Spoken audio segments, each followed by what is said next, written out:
உலகெங்கும் வாழும் அன்பான தமிழ் உள்ளங்களுக்கு அநேக கோடி வணக்கங்கள். நல்ல நேரம் நிகழ்ச்சியூடாக நல்லதே நினைப்போம், நல்லதே நடக்கும், நலமாயிருப்போம். இன்றைய தினம் 31ஆம் தேதி 7ஆம் மாதம் 2026 சுக்கிரவாசரம் என்று சொல்லக்கூடிய வெள்ளிக்கிழமை, பராபவ வருடம் ஆடி மாதம் 15ஆம் நாள், துதியை திதி, அவிட்ட நட்சத்திரம், மரண யோகம், தேய்பிறை. இன்றைய தினம் ராகு காலம் 10:30 மணி முதல் 12 மணி வரை. இன்றைய தினம் யமகண்டம் 3 மணி முதல் 4:30 மணி வரை. இன்றைய தினம் நல்ல நேரம் 6 மணி முதல் 7:30 மணி வரை. இன்றைய தினம் குளிகன் நேரம் 7:30 மணி முதல் 9 மணி வரை. இன்றைய தினம் பூசம் ஆயில்யம் நட்சத்திரக்காரர்களுக்கு சந்திராஷ்டம தினம். பூசம் ஆயில்யம் நட்சத்திரக்காரர்களுக்கு சந்திராஷ்டம தினம். சூளம் மேற்கு பெரிக. என் வாழ்க்கை பயணத்தின் ராணி நானே, ராணி சந்தனம், ராணி போல் பிரகாசிக்க. வெள்ளம். என்ன நேர்களே, வாருங்கள் இன்றைய தினத்திற்குண்டான ராசி பலன்களை பார்க்கலாம்.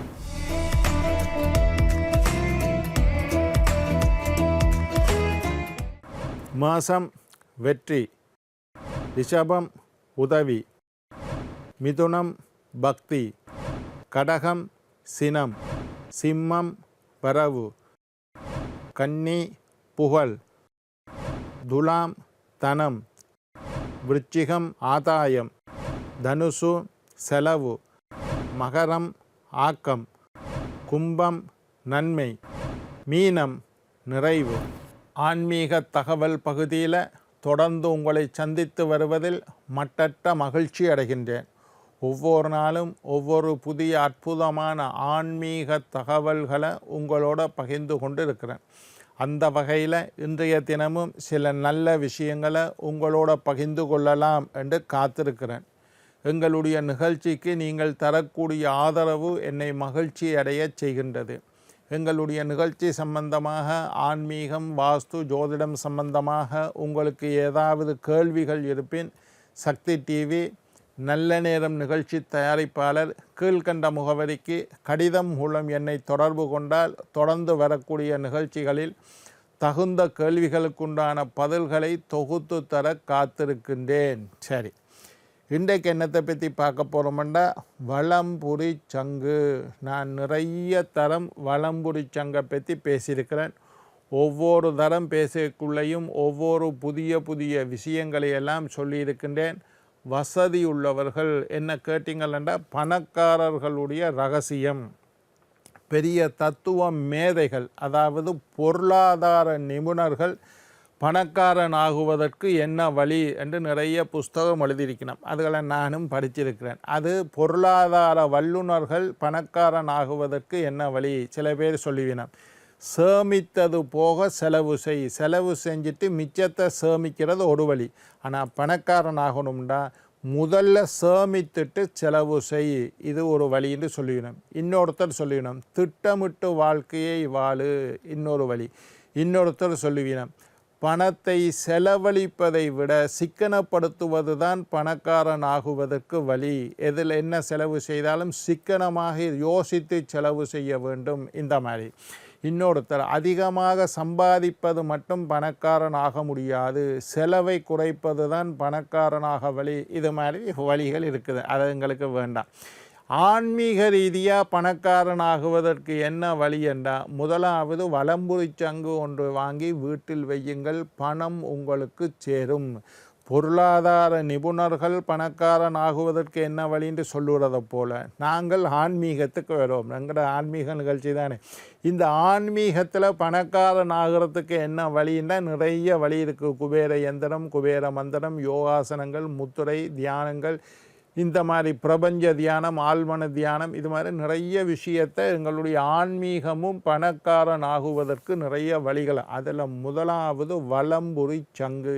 எல்லோரும் வசதி உடையவர்கள் உங்களுடைய வசதிக்கு ஏற்ற மாதிரி வலம்புரி சங்கு வாங்கி வீட்டில் வையுங்கள். ரைட். ரெண்டாவது கதை, ஐயா பெரிய சங்கா சின்ன சங்கா, அதை பற்றி கவலைப்பட வேண்டாம். என்னுடைய நண்பர் வீட்டில் வலம்புரி சங்கு வச்சுருக்கார். ஒரு கிளாஸில் தண்ணியை ஊற்றி அந்த தண்ணிக்குள்ளே வச்சுருக்கார். வலம்புரி சங்குட அளவு வந்து வெறும் 2 இஞ்சிகள், 2 இஞ்சி தான் இருக்கும் அந்த வலம்புரி சங்கு. சரியா 2 இஞ்சி, 1.5 இஞ்சி 2 இஞ்சி. ஆனால் அது அவருக்கு வேலை செய்கின்றது. கண்கூடாக பார்த்துருக்கிறேன். வலம்புரி சங்கு 2 இஞ்சி தான் இருக்குது. அப்போ சில பேர் பெரிய சங்கு கிட்டத்தட்ட 6 இஞ்சி, ஒரு அடி இருக்கிற அளவுக்கு சங்கை கூட வாங்கி வச்சிருப்பினோம். 6 இஞ்சியில் வலம்புரி சங்கு இருக்கும், 12 இஞ்சியில், 8 இஞ்சியிலெல்லாம், 9 இஞ்சியிலெல்லாம் வலம்புரி சங்கு. அதுவும் வாங்கி வையுங்கோ. 2 இஞ்சியில் இருந்தாலும் சரி. வலம்புரி சங்குட சைஸ் முக்கியம் இல்லை. 2 வலம்புரி சங்கு ஒன்று தண்ணிக்குள்ளே இருக்கணும் அல்லது வலம்புரி சங்குக்குள்ளே தண்ணி இருக்கணும். ஆழமாக புரிந்து கொள்ளுங்க. ஒன்று ஒரு கிளாஸில் தண்ணி எடுத்து அந்த தண்ணிக்குள்ளே வலம்புரி சங்கை போட்டு வைக்குங்க, சின்ன சங்காக இருந்தால். இல்லையா எனக்கு ஒரு 6 இஞ்சி பெரிய சங்குண்டா அந்த வலம்புரி சங்குக்குள்ளே தண்ணியை வையுங்க. நீரும் வலம்புரி சங்கும் சேர்ந்திருக்கும் போது தான் அது அதிகமாக வேலை செய்கின்றது என்பது என்னுடைய அனுபவத்தில் நான் கண்டறிந்த உண்மை. தண்ணியை விட்டு பிரித்து வலம்புரி சங்குக்கும் தண்ணீருக்கும் தொடர்பில்லாத போது வலம்புரி சங்கு வேலை செய்வது இல்லை. ஏன்னா வலம்புரி சங்கு கடலில் இருக்க தண்ணிக்குள்ளே இருக்கிற ஒரு பொருள். ரைட். வலம்புரி சங்கை எப்போ எல்லாம் வழிபாடு செய்யலாம் ஐயா? வலம்புரி சங்குக்குண்டு ஒரு நாள் இருக்குதா? முருகனை செவ்வாய்க்கிழமை கும்பிட சொல்கிறீங்கள், பைரவரை சனிக்கிழமை கும்பிட சொல்கிறீங்கள்.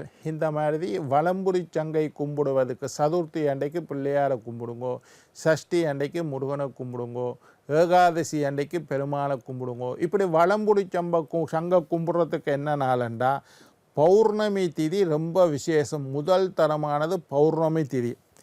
பிரதோஷத்தண்டைக்கு வீட்டில் இருக்கிற சிவலிங்கம், நான் எல்லாரையும் சிவலிங்கம் வாங்கி வைக்கலாம். சின்ன சிவலிங்கம் எல்லாரோட வீட்டிலையும் இருக்கலாம்.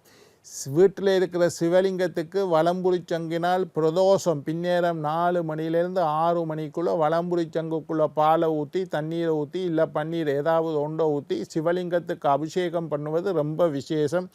பிரதோஷத்தண்டு வலம்புரி சங்கை பயன்படுத்துங்கள் அல்லது வழிபாடு செய்யுங்கள். வலம்புரி சங்குக்குண்டான நட்சத்திரம் என்னென்னா ரோஹிணி நட்சத்திரம், திருவோண நட்சத்திரம், அனுஷ நட்சத்திரம். இந்த 3 நட்சத்திரங்கள் அன்றும் வலம்புரி சங்கை வழிபாடு செய்யலாம். ரோஹிணி நட்சத்திரம், திருவோண நட்சத்திரம், அனுஷ நட்சத்திரம், இந்த 3 நட்சத்திரங்களும் வலம்புரி சங்குக்கு விசேஷம். அதே மாதிரி திங்கக்கிழமை வலம்புரி சங்கை கும்பிட்றதுக்கு என்ன கிழமை ஐயா? திங்கக்கிழமை ரொம்ப விசேஷம். திங்கக்கிழமை அன்று வலம்புரி சங்கை வழிபாடு செய்யலாம். திதிகளை பொறுத்தவரையில் ஏகாதசி பஞ்சமி திதிகள் வலம்புரி சங்கை வழிபாடு செய்வதற்கு விசேஷமான திதிகள். ஏகாதசி பெருமாளை நினைத்து விரதம் இருக்க வேண்டிய, ஏகாதசி விரதம் இருக்க வேண்டிய நாளில் வலம்புரி சங்கு பெருமாள் கையில் வச்சிருக்கார். அப்பான்ய சன்யம் என்ற வலம்புரி சங்கு ஏகாதசி அன்று வலம்புரி சங்கு விஷ்ணு அம்சம் கும்பிட்டு கொள்ளலாம். பஞ்சமி திதி வார அன்றைக்கு வலம்புரி சங்கு. அப்போ நான் வலம்புரி சங்கு பௌர்ணமி அன்றைக்கு ரொம்ப விசேஷம். அதுக்கு அடுத்தது பிரதோஷம் அன்றைக்கு ரொம்ப விசேஷம். ரோகிணி திருவோணம் அனுஷ நட்சத்திரத்தன்று வலம்புரி சங்கு வழிபாடு செய்யலாம். திங்கட்கிழமை வலம்புரி சங்கு வழிபாடு செய்யலாம். ஏகாதசி திதி பஞ்சமி திதிகள் ரொம்ப விசேஷம். ரைட். பெருமாள் வலது கையில் சங்கும் இடது கையில் சக்கரமும், அதாவது பெருமாள் வலது கையில் சக்கரமும் இடது கையில் வலம்புரி சங்கும் வைத்திருக்கின்றால், பெருமாள் வலது கையில் சக்கரம் இடது கையில் வலம்புரி சங்கு வைத்திருக்கின்றார். வலம்புரி பெருமாளை கும்பிட்டாலே வலம்புரி சங்கை கும்பிட்ட பலன், வலம்புரி சங்கை கும்பிட்டால் பெருமாளை கும்பிட்ட பலன்.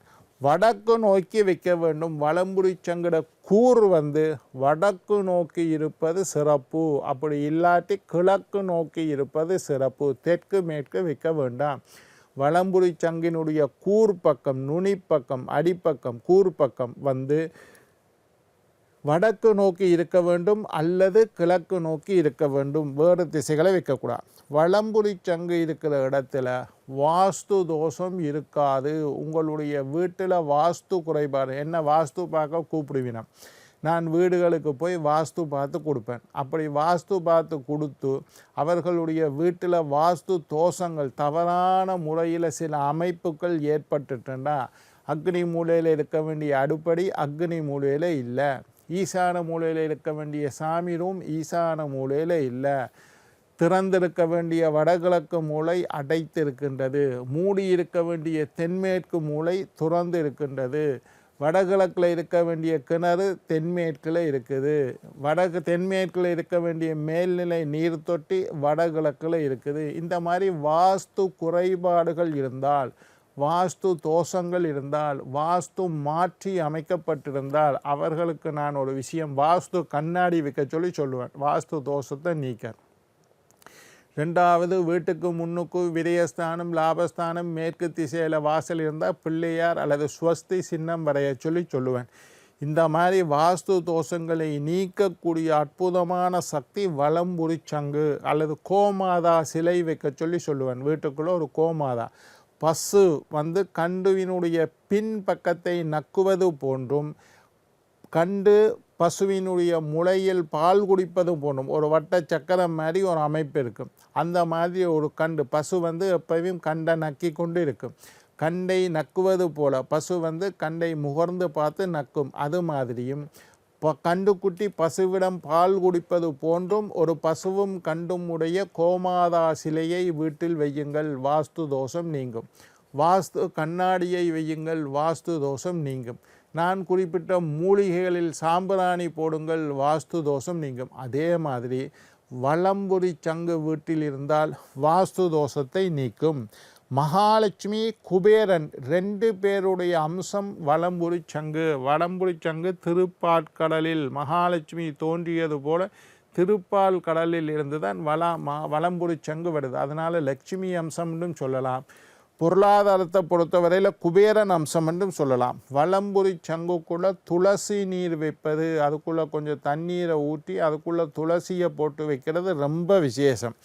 அதே மாதிரி வலம்புரி சங்குக்குள்ளே துளசி நீரை வைத்து வீடு பூராக தெளிப்பது ரொம்ப விசேஷம். சங்குக்குள்ளே ஏலக்காய் போட்டு வைக்கலாம், பச்சை கற்பூரம் போட்டு வைக்கலாம். சங்குல தீபம் ஏற்றக்கூடிய முறை கூட இருக்குது. என்ன நேயர்களே, நாளை மற்றொரு நிகழ்ச்சியில் உங்களை சந்திக்கும் வரை உங்களிடம் விடைபெறுவது உங்கள் ஜோதிட சித்தர் டாக்டர் ராஜராஜ குருக்கள்.